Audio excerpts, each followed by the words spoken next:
Kami dari kelompok 15 akan mempresentasikan evaluasi pembinaan karakter Delta dari week 1 sampai week 13.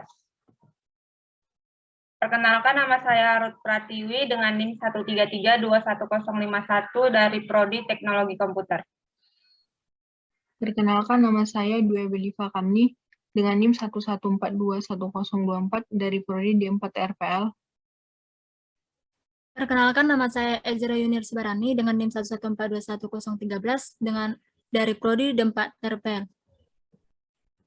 Perkenalkan, nama saya James Sumamara dengan NIM 1332137 dari Prodi D3 Teknologi Komputer. Saya berhubung karena jaringan saya sedang buruk. Perkenalkan, nama saya adalah Goldioel Apardede dengan NIM 1332142 berasal dari Prodi Teknologi Komputer. Perkenalkan, nama saya Albertus IB Simanulang dengan NIM 1142117 dari Prodi D4 TRPL.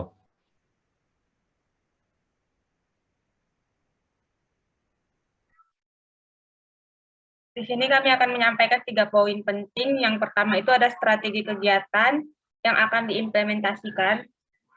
Yang kedua, ketercapaian dalam kegiatan. Yang ketiga, summary dan hasil akhir kegiatan.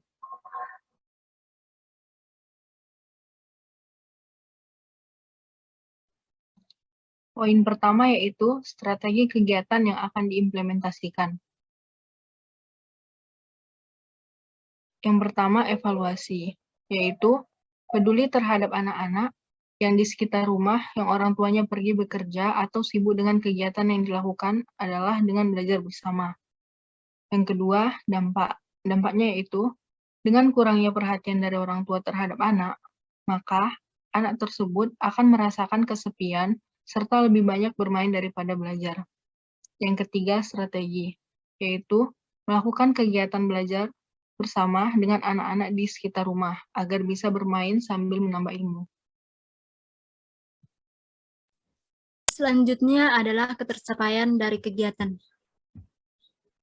Adapun ketercapaian dari kegiatan yang kalian buat, pertama, mertuhan yang dimana turunannya adalah peduli. Perlu kita ketahui, pengertian dari mertuhan adalah keyakinan akan keberadaan Tuhan dan kesetiaan untuk mengenal dan mengasihi Tuhan sebagai sambutan atas kasih Tuhan kepada manusia yang membangkitkan gairah belajar disiplin kontemplatif, spiritual yang membentuk pembaruan budi sehingga menimbulkan kepedulian mengasihi sesama dan pengabdian dalam kehidupan bermasyarakat. Adapun pengertian dari peduli yaitu menghormati semua orang, bersedia memberikan bantuan secara nyata, dan mengamalkan perbuatan-perbuatan damai dalam menghadapi persoalan. Untuk ketercapaian kedua yaitu maroha dengan turunan produktif. Maroha adalah sikap dalam bertindak berlandaskan pada kerendahan hati dengan penuh tanggung jawab, melakukan apapun dengan hati, dan tunduk pada nilai-nilai moral dalam kaitannya dengan makhluk hidup lainnya. Produktif adalah kebiasaan seseorang untuk meningkatkan kinerja diri sendiri dan kontribusi bagi masyarakat. Ketiga, marbisu, tangguh. Marbisu adalah sikap dan perilaku yang selalu berupaya untuk mengetahui lebih mendalam dan meluas dari apa yang dipelajari dan cara berpikir, dan berbuat yang menunjukkan kesetiaan, kepedulian, dan penghargaan terhadap pengetahuan. Tangguh adalah kebiasaan pantang menyerah atau tidak pernah putus asa ketika menghadapi berbagai rintangan, kendala, atau hal-hal yang mengecewakan dalam melaksanakan kegiatan atau tugas sehingga mampu mengatasi kesulitan tersebut. Untuk hasil summary dan hasil akhir kegiatannya, untuk summary-nya, dalam mewujudkan nilai-nilai 3M, kami membuat sebuah kegiatan yang bermanfaat bagi orang-orang, terutama di kalangan anak-anak sekitar dengan membantu mereka untuk memahami materi yang belum dipahami.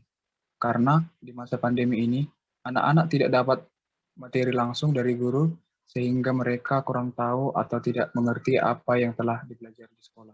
Sehingga kami membuat kegiatan seperti belajar bersama 2 minggu sekali dan pada malam hari juga.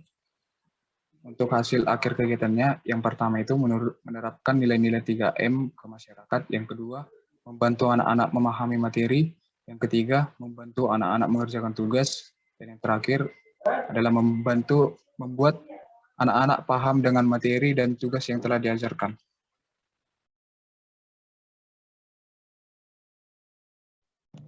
Sekian dari hasil presentasi kami. Jika ada salah-salah kata, mohon dimaafkan. Terima kasih.